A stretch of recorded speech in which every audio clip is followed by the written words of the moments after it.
आकृती 2.3 मध्ये पुढील घटक दाखवा. सर्व खंड आणि महासागर यांना नावे द्या. विद्यार्थी मित्रांनो, तुम्हाला माहीतच आहे की पृथ्वीवर 7 खंड आहेत. या नकाशात पृथ्वीवरील खंडांची नावे क्षेत्रफळानुसार दाखवली आहेत. आशिया, आफ्रिका, उत्तर अमेरिका, दक्षिण अमेरिका, युरोप, ऑस्ट्रेलिया आणि अंटार्क्टिका खंड असे पृथ्वीवरील 7 खंड आहेत. भारत आणि ब्राझील हे देश वेगवेगळ्या रंगाने रंगवा व त्यांना नावे द्या. पृथ्वीवर 5 मुख्य महासागर आहेत. पॅसिफिक महासागर, अटलांटिक महासागर, हिंदी महासागर, हा महासागर भारताच्या दक्षिणेला आहे, आर्क्टिक महासागर आणि दक्षिण महासागर. नकाशावर विषुववृत्त दाखवा व त्याचे अंशात्मक मूल्य लिहा. नकाशावर 23.5 उत्तर अक्षवृत्त कर्कवृत्त आणि 23.5 दक्षिण अक्षवृत्त मकरवृत्त दाखवलेले आहे. या 2 अक्षवृत्तांच्या बरोबर मधले अक्षवृत्त 0° अक्षवृत्त विषुववृत्त आहे. विषुववृत्ताचे अंशात्मक मूल्य 0° असे आहे. दिशादर्शक दाखवा. कोणत्याही नकाशामध्ये दिशादर्शक दाखवलेले असते. त्यानुसार उत्तर दिशा दर्शवणारे दिशादर्शक अशा पद्धतीने दर्शवा. या प्रकरणात असलेले द्वैताचे रंग या चौकटीत काही प्रश्न दिले आहेत, ते आपण अभ्यासूया. जगाच्या नकाशात तुम्ही रंगवलेल्या देशांपैकी कोणता देश आकारमानाने मोठा आहे? यामध्ये ब्राझील हा देश आकारमानाने मोठा आहे. कोणत्या देशाचा अक्षवृत्तीय विस्तार जास्त आहे? देशाचा अक्षवृत्तीय विस्तार बघण्यासाठी देशाच्या उत्तरेकडून दक्षिणेकडे गेलेली अक्षवृत्ते मोजून त्यानुसार अक्षवृत्तीय विस्तार काढावा. नकाशात पाहिल्यानंतर जास्तीत जास्त अक्षवृत्ते ही ब्राझील या देशातून गेलेली दिसतात. ब्राझीलमधून सुमारे 38 अक्षवृत्ते गेलेली आहेत, तर भारतातून सुमारे 29 अक्षवृत्ते गेलेली दिसतात. त्यामुळे भारतापेक्षा ब्राझील या देशाचा अक्षवृत्तीय विस्तार मोठा आहे. भारत व ब्राझील या देशांचे स्थान खंडाच्या संदर्भात कसे वेगळे आहे ते सांगा.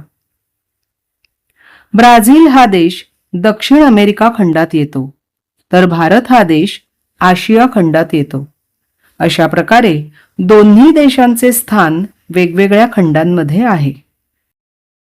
या दोन्ही देशांमध्ये प्रत्येकी किती राज्य आहेत? भारतात घटक राज्य व 8 केंद्रशासित प्रदेश आहेत. ब्राझील या देशात 26 घटक राज्य व एक फेडरल डिस्ट्रिक्ट आहे, म्हणजेच सांघिक जिल्हा आहे. तुमच्या वहीत या देशांचे ध्वज काढा. दोन्ही देशांच्या बोधचिन्हाविषयी माहिती घ्या. भारताची राजमुद्रा सारनाथ येथील अशोक स्तंभावरून घेतली आहे. स्तंभाच्या अगदी वरच्या भागावर 4 सिंह कोरलेले आहेत. सिंहाच्या खालच्या पट्टीवर अशोक चक्राच्या उजव्या बाजूस असणारा घोडा हे प्रगतीचे प्रतीक आहे, तर डाव्या बाजूस असणारा बैल हा कामसूपणा व शेतीप्रधान देशाचे प्रतीक आहे.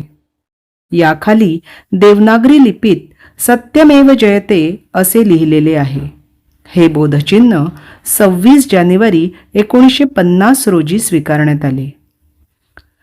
ब्राझीलच्या बोधचिन्हात डाव्या बाजूला कॉफीचे झाड आणि उजव्या बाजूला तंबाखूचे झाड दिसत आहे. ही ब्राझीलमधील महत्त्वाची पिके आहेत. त्यावर हिरव्या आणि पिवळ्या रंगाचा 5 शिरोबिंदू असणारा तारा आहे. त्यावर एक निळ्या रंगाचे वर्तुळ असून त्याच्या कडेला 27 तारे ब्राझीलमधील 27 राज्यांचे प्रतिनिधित्व करताना दिसतात. तर मध्यभागी असणारे 5 तारे हे दक्षिण गोलार्धातील ब्राझीलच्या आकाशामध्ये दिसणारा साऊदर्न स्टार हा तारका समूह दाखवतात. सर्वात खाली निळ्या रिबिनीवर ब्राझीलचे अधिकृत नाव रिपब्लिका फेडरेटिव्हा डो ब्राझील असे पोर्तुगीज भाषेत लिहिलेले आहे, म्हणजे फेडरेटिव्ह रिपब्लिक ऑफ ब्राझील. दुसऱ्या ओळीत 15 नोव्हेंबर 1889 ही प्रजासत्ताकाच्या घोषणेची तारीख लिहिलेली आहे. आता आपण पाहूया, माहीत आहे का तुम्हाला ही चौकट. आपला स्वातंत्र्य दिन 15 ऑगस्ट रोजी असतो, तर ब्राझीलचा स्वातंत्र्य दिन 7 सप्टेंबरला असतो. भारतामध्ये संसदीय प्रजासत्ताक शासन प्रणाली आहे, तर ब्राझीलमध्ये राष्ट्रपती नियंत्रित प्रजासत्ताक शासन प्रणाली आहे, ज्याला अध्यक्षीय शासन पद्धत असेही म्हणतात. भारतामध्ये संसदीय शासन पद्धतीत पंतप्रधान हे शासनाचे प्रमुख असतात व ते थेट जनतेद्वारे निवडले जातात, तर अध्यक्षीय शासन पद्धतीमध्ये राष्ट्रपती शासनाचे प्रमुख असतात व ते थेट जनतेद्वारे निवडले जातात. ब्राझील या देशाचे नाव पाऊ ब्रासिल या स्थानिक वृक्षाच्या नावावरून पडले आहे. आता आपण बघूया, पहा जमते का बरे ही चौकट. यामध्ये 2 प्रश्न दिले आहेत.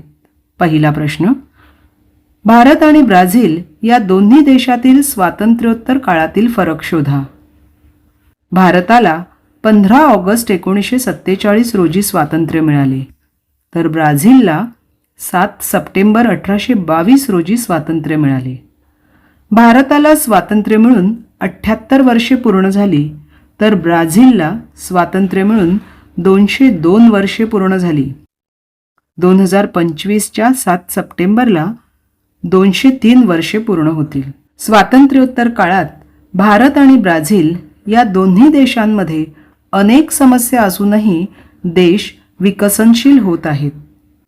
स्वातंत्र्योत्तर काळात भारताला फाळणी, दंगली, युद्धे, दुष्काळ, दहशतवादी हल्ले, फुटीरतावादी चळवळी, राजकीय अस्थिरता अशा अनेक समस्यांना सामोरे जावे लागले आहे. अजूनही भारतामध्ये धर्म, जात, लिंग व प्रदेश यावरून खूप मोठी सामाजिक दरी आहे. स्वातंत्र्यानंतर असमानता कमी करण्यासाठी प्रयत्न केले जात आहेत. स्वातंत्र्यानंतर भारताने मिश्र अर्थव्यवस्था स्वीकारली आहे. सुरुवातीला नियोजनबद्ध विकास आणि सार्वजनिक क्षेत्रावर भर दिला. कालांतराने उदारीकरण आणि खाजगीकरणाच्या धोरणामुळे अर्थव्यवस्था खुली करावी लागली. ब्राझीललाही स्वातंत्र्यानंतर अनेक समस्यांना तोंड द्यावे लागले. ब्राझीलमध्ये वंश आणि वर्ग यावरून मोठी दरी आहे. तेथे काळ्या आणि गोऱ्या लोकांमध्ये आर्थिक आणि सामाजिक विषमता आहे. लोकशाही व्यवस्था आहे, पण तेथे राजकीय अस्थिरता आणि भ्रष्टाचार यासारख्या समस्या आहेत. तसेच गुन्हेगारीचे प्रमाणही जास्त आहे. ब्राझीलनेही सुरुवातीला संरक्षणवादी धोरणे अवलंबिली, परंतु नंतर जागतिकीकरणाच्या प्रक्रियेत सहभागी होऊन अर्थव्यवस्था खुली केली. आज हे दोन्ही देश स्वतःच्या देशांची अर्थव्यवस्था वृद्धिंगत करण्यासाठी प्रयत्न करीत आहेत. परस्परांमधले आर्थिक सहकार्य वाढवून आर्थिक सुरक्षितता मजबूत करण्यासाठी ब्रिक्स या संघटनेचे सदस्य देश आहेत. दुसरा प्रश्न आहे, ज्या परकीय सत्तेने ब्राझीलवर राज्य केले होते त्या सत्तेचे राज्य भारतात कोठे होते? तो प्रदेश या सत्तेपासून कधी मुक्त झाला ते शोधा. ब्राझीलवर पोर्तुगीजांनी राज्य केले. भारतातील प्रमुख पोर्तुगीज वसाहतींमध्ये गोवा, दीव दमण, दादरा नगर हवेली यांचा समावेश होतो. 1505 ते 1961 पर्यंत पोर्तुगीजांनी या प्रदेशावर आपले नियंत्रण ठेवले. भारतातील पोर्तुगीजांची सर्वात मोठी वसाहत म्हणजे गोवा. गोव्यावर पोर्तुगीजांनी 1961 पर्यंत राज्य केले. स्वातंत्र्य प्राप्तीनंतर भारताने 1961 मध्ये लष्करी कारवाई करून गोवा पोर्तुगीजांच्या वर्चस्वातून मुक्त केला, ज्यामुळे पोर्तुगीजांचे भारतातील राज्य संपुष्टात आले. अशा प्रकारे स्थान आणि विस्तार हे प्रकरण इथेच संपलेले आहे. व्हिडिओ आवडला तर लाईक, शेअर आणि सबस्क्राईब करायला विसरू नका. धन्यवाद.